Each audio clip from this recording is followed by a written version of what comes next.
শুরুতেই জানিয়ে দিচ্ছি সংবাদ শিরোনাম। দায়িত্ব পালন অসম্ভব করে তুলে জনগণকে সঙ্গে নিয়ে সিদ্ধান্ত। সরকারের কাজে অসন্তুষ্ট হলেও সহযোগিতা করবে এনসিপি। ভারত চায় না ডক্টর ইউনূস সরকার ক্ষমতায় থাকুক। ফয়জুল করিম। জাতীয় অর্থনৈতিক পরিষদের একনেক সভা শেষে শনিবার 24শে মে উপদেষ্টা পরিষদের এক অনির্ধারিত বৈঠক অনুষ্ঠিত হয়। এই বৈঠকের পর উপদেষ্টা পরিষদের পক্ষ থেকে একটি বিবৃতি দেওয়া হয়েছে। এতে জানানো হয়, অন্তর্বর্তীকালীন সরকারের উপর অর্পিত দায়িত্ব পালন করাকে অসম্ভব করে তুললে জনগণকে সঙ্গে নিয়ে প্রয়োজনীয় সিদ্ধান্ত গ্রহণ করবে উপদেষ্টা পরিষদ। শনিবার 24শে মে বিকালে প্রধান উপদেষ্টার ফেসবুক পেজে এ বিবৃতি দেওয়া হয়। এতে বলা হয়, আজ শনিবার জাতীয় অর্থনৈতিক পরিষদের সভা শেষে অনুষ্ঠিত উপদেষ্টা পরিষদের এক অনির্ধারিত বৈঠকে অন্তর্বর্তীকালীন সরকারের উপর অর্পিত 3টি প্রধান দায়িত্ব নির্বাচন, সংস্কার ও বিচার নিয়ে আলোচনা করা হয়। এসব দায়িত্ব পালনে বিভিন্ন সময় নানা ধরনের অযৌক্তিক দাবি দেওয়া, উদ্দেশ্য প্রণোদিত ও এখতিয়ার বহির্ভূত বক্তব্য ও কর্মসূচি দিয়ে যেভাবে স্বাভাবিক কাজের পরিবেশ বাধাগ্রস্ত করে তোলা হচ্ছে এবং জনমনে সংশয় ও সন্দেহ সৃষ্টি করা হচ্ছে তা নিয়ে বিস্তারিত আলোচনা করা হয় বৈঠকে।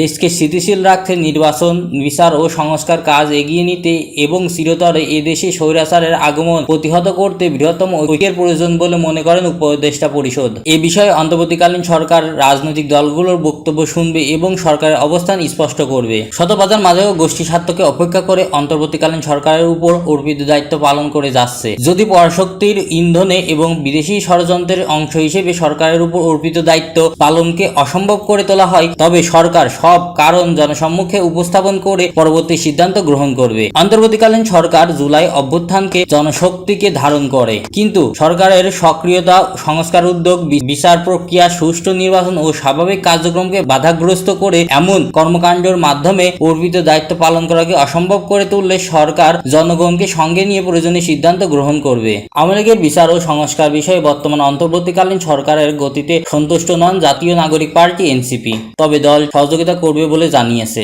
শনিবার 24শে মে রাজধানীর বাংলা মোটর রূপান্তর টাওয়ারে এনসিপি অস্থায়ী কার্যালয়ে সমসাময়িক পরিস্থিতি নিয়ে আয়োজিত সংবাদ সম্মেলনে এক প্রশ্নের জবাবে এসব কথা জানান এনসিপির আহ্বায়ক নাহিদ ইসলাম। সরকারের কাছে সন্তুষ্ট কিনা এমন প্রশ্নের জবাবে নাহিদ ইসলাম বলেন, অন্তর্বর্তীকালীন সরকারের বিচার এবং সংস্কার বিষয়ে যে গতিতে কার্যক্রম চলছে, আমরা এনসিপি তাতে সন্তুষ্ট নই। সেই সমালোচনা সরকারের প্রতি আমাদের রয়েছে, একই সঙ্গে সহযোগিতাও রয়েছে।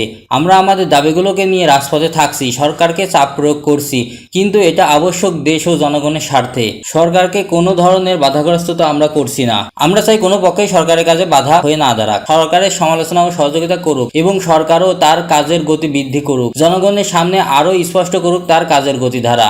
এক প্রশ্নের জবাবে তিনি বলেন, বাংলাদেশকে বারবার অনৈতিক ও বিভাজনের দিকে ঠেলে দিয়েছে আমাদের প্রতিবেশী রাষ্ট্র ও বাংলাদেশ বিরোধী নানা ধরনের শক্তি। বাংলাদেশকে যাতে শক্তিশালী রাষ্ট্র হিসেবে গড়ে উঠতে না পারে, এ কারণে বাংলাদেশকে কখনো ঐক্যবদ্ধ হতে দেওয়া হয়নি। 5 আগস্টের পরেও সেই চেষ্টা অব্যাহত রয়েছে। ভারতীয় মিডিয়ায় নানা ধরনের অপপ্রচার চলছে, আওয়ামী লীগ নানা ধরনের অপপ্রচার চালাচ্ছে, ফলে দেশে এই ঐক্যের পিছিয়ে মূলত রয়েছে আওয়ামী লীগ। কারণ আওয়ামী লীগ চায় না এই ঐক্য থাকুক। ফলে বাংলাদেশকে ফ্যাসিবাদ মুক্ত রাখতে হলে আমাদের সেই ঐক্যের জায়গাটা সব সময় ধরে রাখতে হবে।